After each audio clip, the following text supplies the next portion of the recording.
আমাদের বহরমপুরের ডন বেরোবের আমরা যাবো না দেখতে তাকে কখনো হয়, তাই আমরা বেরিয়ে গেছিলাম বাবা ভৈরবকে দেখার জন্য। তার আগে আমাদের একটু কাজ ছিল, তো সেটাই করতে চলে গেছিলাম। কাজ বলতে যেমন এখানে দেখতে পাচ্ছ মূলো কিনছি। অ্যাকচুয়ালি এই মূলোটা হচ্ছে আমাদের মাদের একটা ষষ্ঠী থাকে, মানে মা মাসিদের মূলো ষষ্ঠী যেটাকে বলে, তো সেটা ছিল যার জন্য মূলো, আর তার সাথে আরও কিছু সবজি নিয়েছিলাম। তো এরপরে এসআইয়ের ফর্ম জমা দিতে চলে গেছিলাম। এসআইয়ের ফর্ম জমা দেওয়ার পর আমরা চলে গেছিলাম আখের রস খেতে। এখানে আমরা আখের রস খেয়েছিলাম, দেন চলে গেছিলাম আমরা একটু বাজার করতে, মানে বাজার করতে ঠিক না, দেখতে। তো কেমন কি কালেকশন আছে, যদিও বা আমাদের সেরকম পছন্দ হয়নি, বাট আমরা কিন্তু বাজার কলকাতা থেকে নিই, কিন্তু সেরকম কালেকশন ভালো লাগলো না, তাই নিলাম না। আর এখানে দিদি দেখছিল বাচ্চাদের টুপি, মানে বাবানের জন্য। তো যাই হোক, এরপর আমরা বেরিয়ে গিয়ে চলে গেছিলাম বাতাসা কেনার জন্য। তো আমরা নিয়েছিলাম দুটো বাতাসা, একটা দিদির আর একটা আমার।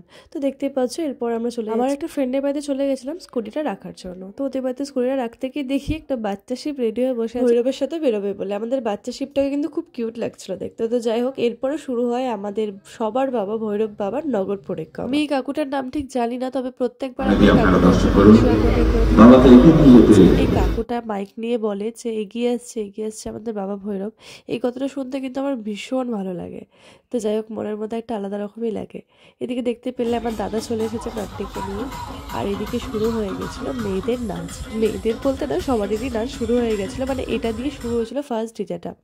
আর আমি যতটা জানতে পারলাম, এফবিতে দেখলাম যে 50টা ডিজে ছিল এবার। হ্যাঁ, আমারও মনে হয়েছিল যে অনেকই ভিড় হয়েছে, তো বড় দেখলাম যে 50টা ডিজে বেরিয়েছে। তো সত্যিই তাই, মানে এতটা পরিমাণে ভিড় হয়েছিল, মানে পরপর খালি ডিজে আর ডিজে দেখে যাচ্ছে। বাবা ভৈরব যে কোথায় ছিল তার ঠিক নেই।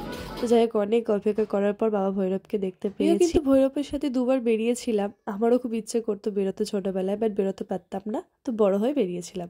আর এখানে দেখতে পেলে আমাকে একজন চকলেট দিয়ে গেলে, তাকে থ্যাংক ইউ। জানি না সে আমাকে চেনে কেনা, হয়তো এমনি দিয়ে গেল, তাকে অনেক অনেক থ্যাংক ইউ। তো যাই হোক, এরপরে দেখতেই পাচ্ছ যে এখানে কতটা মজা করছে সবাই। আমাকে তো দেখে ভীষণ ইচ্ছে করছিল যেতে, কারণ আমার নাচতে ভীষণ ভালো লাগে, কিন্তু না, এত ভিড়। আর একটু কি বলবো, যাই হোক, এখন একটু অন্যরকম ব্যাপার হয়ে গেছে।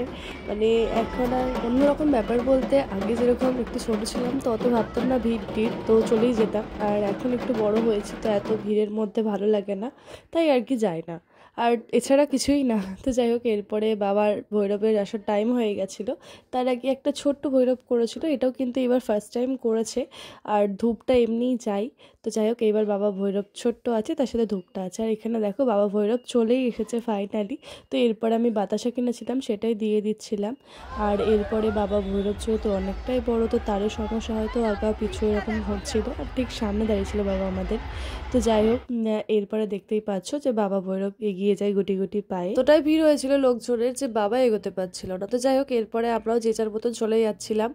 আর তোমাদের যাওয়ার আগে রাস্তাটা একবার দেখিয়ে দিই। বাবা যখন যায়, রাস্তাটা কিন্তু পুরো সাদা করে দিয়ে যায়, দেখতেই পাচ্ছ পুরো সাদা হয়ে গেছে রাস্তাটা। তো যাই হোক, এরপর আমরা চলে গেছিলাম হেরিটেজে লাঞ্চ করার জন্য। হেরিটেজে কিন্তু পাশেও ব্যবস্থা রয়েছে বসার, আমরা বসেছিলাম ডান সাইডটাই করে। তো যাই হোক, এখানে দেখতেই পাচ্ছ, এখানে মেনু কার্ড নিয়ে বসে পড়েছিলাম, ডিসাইড করছিলাম কি অর্ডার দেবো। তো আমরা ঠিক করি যে বিরিয়ানি অর্ডার করি। তো এরপর আমরা বিরিয়ানি অর্ডার করেছিলাম, যেটা ছিল মাটন বিরিয়ানি, তার সাথে ছিল চিকেন হান্ডি। চিকেন হান্ডিটায় কিন্তু স্যালাড দেওয়া ছিল, যেমন কি টমেটো, পেঁয়াজ, গাজর। তো যাই হোক, এরপরে আমরা মাটনটা খাই। মাটনটা কিন্তু খুবই জুসি ছিল। তো আমরা গেছিলাম আমি, দাদা আর দিদির বাচ্চা নট্টি। তো যাই হোক, এরপরে দেখতেই পাচ্ছ ডেজার্টে নিয়ে নিয়েছিলাম আইসক্রিম কিন্তু আমরা 3 রকমের নিয়ে নিয়েছিলাম। একটা ছিল বাটারস্কচ, একটা ছিল চকলেট, আর একটা ছিল ভডকা কুলফি। আর হ্যাঁ, এই শীতকালে আমরা আইসক্রিম খেয়েছি, তার কারণ হচ্ছে যে হট গোলাপ জামুন বা মিষ্টি কোনো কিছু ছিল না, তাই আমরা আইসক্রিমই নিই। তো যাই হোক, গলার অবস্থা শুনে বুঝতেই পারছো যে আইসক্রিম খেয়ে আরও ঠান্ডা লেগে গেছে, অলরেডি ঠান্ডা লেগেছিল। তো এরপর আমরা আইসক্রিম খেয়ে নিয়েছিলাম। আর এটা কিন্তু খাওয়া শেষে না খেলে একদমই ভালো লাগে না, মানে মৌরি আর তার সাথে চিনি। পরে খাওয়া দাওয়া করে ওখান থেকে বেরিয়ে পড়ি। আর আমি এসেছিলাম দিদির সাথে, মানে স্কুটিতে করে। আর এদিকে জিৎ দাদা, মানে আমার দাদা এসেছিল নট্টির সাথে, মানে নট্টিকে নিয়ে এসেছিল। বাড়ি যাওয়ার আগে আমরা চলে গেছিলাম ছায়া সুইটসে মিষ্টি নেওয়ার জন্য। আমরা কমলবাগ নিতে গেছিলাম, বাট সেটা ওখানে ছিল না, তো আমরা হট গোলাপ জামুন নিয়ে নিয়েছিলাম। আর আমরা 4-5টার দিকেও নিয়েছিলাম, তাই গরম গরম গোলাপ জামুনটা হয়েছিল, তাই এত ভালো লাগছিল খেতে, মানে হট গোলাপ জামুন খুবই টেস্টি ছিল। তোমরা চাইলে 4-5টার দিকে নিতে পারো, তাহলে গরম গরম পাবে। আর নর্মালি তোমরা এমনি গোলাপ জামুন বা কমলাভোগ খেয়ে দেখতে পারো, খুব ভালো লাগবে। তো এই ছিল ভিডিওটা, বাই বাই।